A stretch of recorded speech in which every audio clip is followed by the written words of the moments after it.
Milton সমাদরের কারাগার হতে মুক্তি পেয়ে গেল ময়মনসিংহের সেলিম। জেটিভি, জনতার টিভি। ময়মনসিংহ জেলার ঈশ্বরগঞ্জ উপজেলার বড়হিত ইউনিয়নের ব্রি-85 গ্রামের হতদরিদ্র হাসিমুদ্দিন সাহেবের ছেলে মানসিক বিকারগ্রস্ত মোহাম্মদ সেলিম, বয়স 45।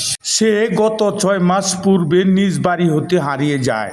গত 1 সপ্তাহ যাবৎ মিল্টন সমাদরের অনাথ আশ্রমে কিডনি বিক্রির খবর সারা দেশব্যাপী ভাইরাল হলে মানসিক বিকারগ্রস্ত সেলিমকেও এই মিল্টন সমাদরের কারাগারে পাওয়া যায়। মিল্টন সমাদরের বৃদ্ধাশ্রমে রেখে তার পেটের মধ্যে কাটা চিহ্ন রয়েছে এবং তাকে এতদিন গুম করা অবস্থায় মোটামুটি রাখা হয়েছিল।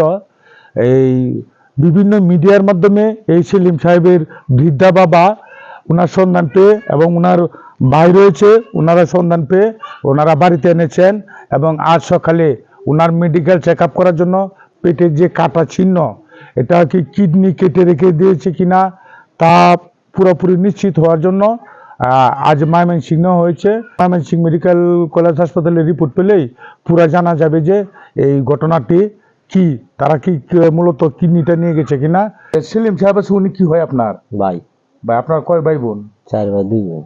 ওনার ছেলে মেয়ে কয়জন? 2 মেয়ে।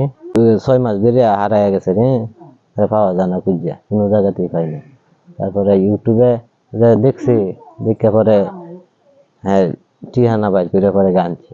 কে গেছিল আনতে গেছিল আমাদের গ্রাম পুলিশ, হ্যাঁ, আর আমার আম্মা। গত মঙ্গলবার দিন দিবাগত রাত্রে আপনার নিয়ে আসছেন, আর আজকে হচ্ছে রবিবার। তার শারীরিক অবস্থা কেমন? তার শারীরিক অবস্থা পেটে একটু কাটা দাগ, কাটা বলতে কি দাগ, এদিকে দাগ, হ্যাঁ, এই চারি মুখ হাত ফানি হয়ে গেছে, ফুলে গেছে আর কি। হ্যাঁ, সেলিমের পেটের নিচের চিত্র দেখে মনে হয় যে কিডনি কেটে রাখা হয়েছে। আচ্ছা, আপনাদের কি ধারণা? আমাদের ধারণা মনে করেন পেটে কাটা মাটা আছে, তো ভিতরে কি আছে না আছে তো আমরা কইতে পারবো না, আর চলাচল করতে পারে না, আর হচ্ছে বিশাল দুর্বল।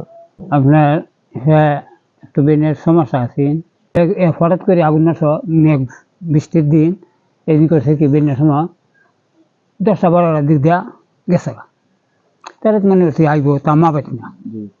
পরে রাত করে বাড়তে রয়েছি নাই, পরে তার মাই এই 6টা মাস বড় বিচাইছে, পরে মোবাইলে পাইলো, পায়ে বাড়ি টানলো, আনিয়ে দেখে দেন তার এই অবস্থা।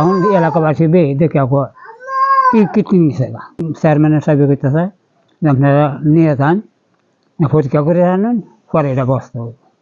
আমার চোখের সামনে যাইছে, আমারই মারি দেখ আর তারই মারি দিই, আমার আত্মা টান রয়েছে। কুখ্যাত মিল্টন সমাদরের কি বিচার হওয়া উচিত তা আপনারাই বলুন এবং ভিডিওটি শেয়ার করে অন্যকে দেখার সুযোগ করে দিন।